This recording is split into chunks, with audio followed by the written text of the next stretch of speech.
Hello, network. Sam Brownville here. Media Matters for 2026.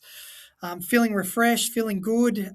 Speaking to a lot of people in our industry, seems like there's a lot of optimism for 2026, both from business owners, marketers, media suppliers, which is really, really nice to see. It's going to be a really, really interesting year for 2026 in our industry, but I'm really excited to get into it. I'm all mic'd up. As you can see, I'm getting a little bit more professional with my videos.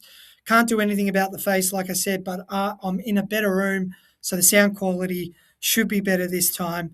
Once again, Media Matters is all around bringing insight, some of my opinions of what's happening in this great industry that we work in. And today I want to talk about a new media giant that has landed, and we start the year with a bang, right? The newly merged Seven West Media and Southern Cross Media Group has officially debuted on the ASX. And for me, this is one of the biggest merger signals we've seen since the Nine, Fairfax, and Macquarie radio days. There's been plenty of noise about the cost cutting side of things, and yes, that matters, I guess, but that's not the real story here. Why this matters is we've actually got now a TV, radio, streaming, digital, and publishing sitting under one roof again to combat the likes of Nine. So that's interesting. But if you zoom out, the bigger reason this deal exists is far simpler, right? It's about the most lucrative, money making, and still all important demographic in advertising, people 25-54. And yes, I know first party data is critical and that will be huge. And that's another main reason. But for advertisers who spend big on TV and radio, this demographic is the opportunity where the commercial upside really sits for the business.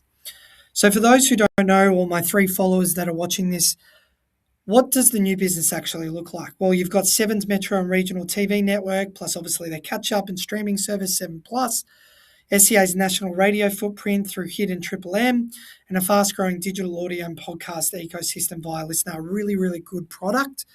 And they've obviously got publishing assets in some of the key markets from the Seven West Media side. From my perspective, the linkage between assets, audience, and content here is far stronger than what we've probably seen before. But I'll be honest, the hardest part won't be the assets. I'm telling you, it's people, infrastructure, and making this genuinely easy for advertisers. That's the real test. Can't be more certain that if they don't get the narrative or the offer right for advertisers, they won't drive the new revenue growth that they need to for this media giant, right? Now, I know what you're thinking. What does it mean, people 25-54? Why is that so lucrative? Well, the opportunity gets interesting for this business. For decades, people 25-54 has been the trading currency of TV and radio. And despite all the chatter, that really hasn't changed. It's got a little bit older, but it really hasn't changed. This audience sits in peak earning and spending years in life cycles. They drive most of the household decisions, grocery, cars, finance, insurance, telco, and retail, major categories of spending. They're benchmarked for premium CPMs in TV, so that's where they get their efficiencies, and the dominant commercial radio listening, and especially breakfast and drive, is good in people 25-54. Most importantly, they still consume mass reach media daily, right? TV, radio, audio through the day, and streaming in between. So why can this work? Now, if you look at TV and radio on their own, they've faced endless bashing, pressure as money pulls into digital.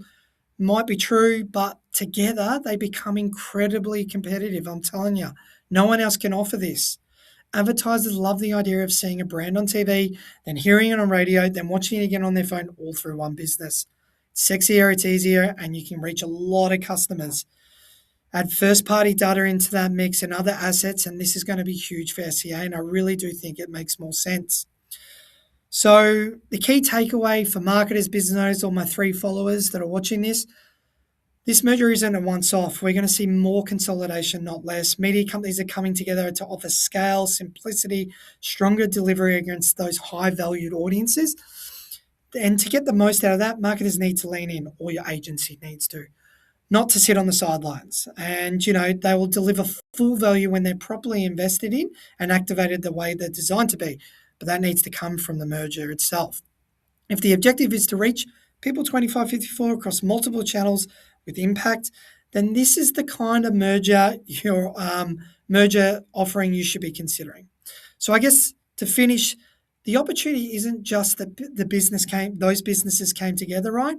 It's what smart marketers, advertisers, and agencies do with them next that will obviously dictate their success.